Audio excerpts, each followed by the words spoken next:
E a novela das emendas parlamentares ganhou novos capítulos na última sexta-feira. Diante da falta de informações, o Supremo Tribunal Federal está requerendo informações, rastreabilidade sobre esse dinheiro, sobre esse orçamento, mas até agora não atendeu às solicitações do Supremo Tribunal Federal, o ministro relator, que é o ministro Flávio Dino.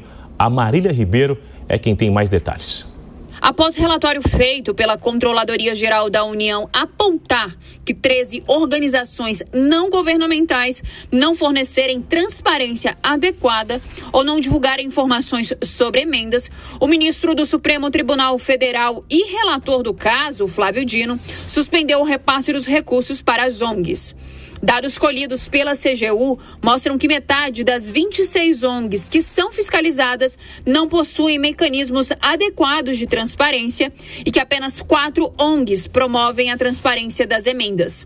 Os dados apontam que 13 ONGs não fornecem a transparência adequada ou não divulgam informações sobre os recursos e 9 apresentam informações incompletas. O que chama atenção no documento feito pela CGU é que outras 7 entidades não entraram na contabilidade, porque não receberam pagamento no período de 2020 a 2024, embora exista registro de reserva de recursos a partir de 2 de dezembro do ano passado.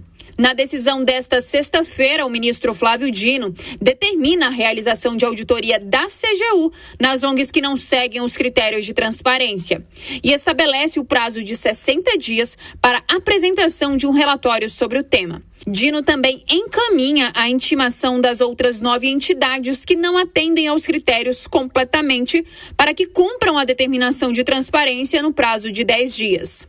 Além de determinar o cadastramento dessas ONGs nos sistemas de cadastro de empresas inidôneas e suspensas e também na lista de entidades privadas sem fins lucrativos impedidas. De acordo com o magistrado, a ausência ou insuficiência de transparência ativa dificulta o controle, especialmente o controle social, que é essencial para a supervisão adequada e a garantia da prestação de contas na aplicação dos recursos públicos. O ministro também decidiu que a AGU tem 5 dias para comunicar aos ministérios que novos repasses não devem ser feitos para as organizações citadas. O impasse sobre as emendas tomou de conta deste início de ano. Desde o dia 1º, o ministro Flávio Dino vem tomando decisões relacionadas aos recursos. E, ao que tudo indica, é de que o assunto vai continuar no centro das atenções em Brasília nos próximos dias. Assunto que reverberou durante o final de ano. A Jess continua com a gente aqui ao vivo, analisando também essa história, Jess. Arthur Lira já estava em Alagoas, retornou para a capital federal, se reuniu ali com diversos líderes. Logo na sequência, convocou uma entrevista que ele não respondeu a nenhum questionamento, foi mais um pronunciamento, na verdade. E eu me lembro muito bem que ele foi muito duro, disse: eu espero que os ministros relembrem de um acordo que foi firmado lá no Palácio do Planalto em relação a essas emendas. Para a gente entender, Arthur Lira, ele sempre honrou o compromisso que foi feito, mas ele também foi um bom cobrador de fatura, pelo visto, né? Sim, e quando a gente olha para essa situação, há algo inédito na história do Brasil. Entre os dias 20 de dezembro e dia 2 de janeiro, os parlamentares trabalharam, o Supremo trabalhou, a AGU, a Advocacia Geral da União, também trabalhou em relação a essa situação das emendas. E a razão pela qual isso acontece é porque as emendas têm um poder no Brasil muito grande, principalmente próximas às eleições.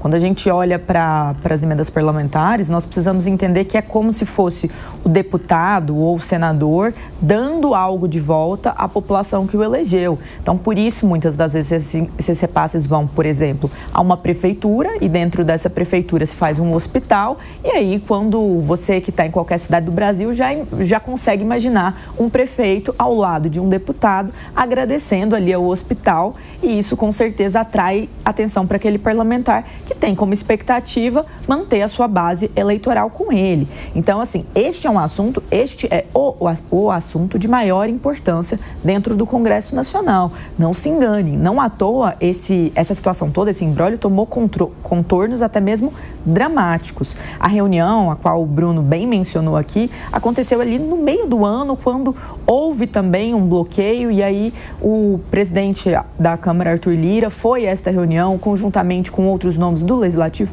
do Executivo e do Judiciário. E ali se chegou a um consenso em relação às emendas. Só que o que é a grande questão aqui? O ministro Flávio Dino tem solicitado que as emendas tenham rastreabilidade e transparência. E a razão para isso é muito simples. O dinheiro é um dinheiro público e precisa saber para onde esse dinheiro está indo e com qual função. É muito importante que esse papel de fiscalização ele seja de fato executado e que ele tenha ali a sua força dentro das lógicas do poder público. Então, a partir do momento em que a gente tem uma ONG que talvez não tenha a devida transparência, é realmente problemático o envio direcionado de recurso público a ela. Então, assim, as medidas solicitadas, elas são, na minha perspectiva, bem razoáveis, porque no final das contas, os parlamentares, eles não estão lidando com dinheiro pessoal. Este não é o dinheiro de nenhum deputado, de nenhum senador. Este é o dinheiro do povo brasileiro.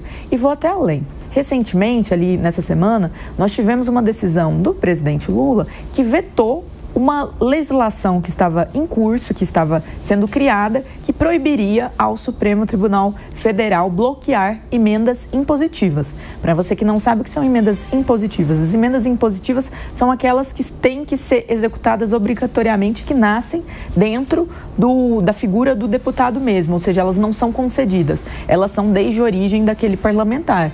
Então, o presidente Lula bloqueou isso, argumentando que todas as emendas deveriam ter o mesmo tipo de tratativa.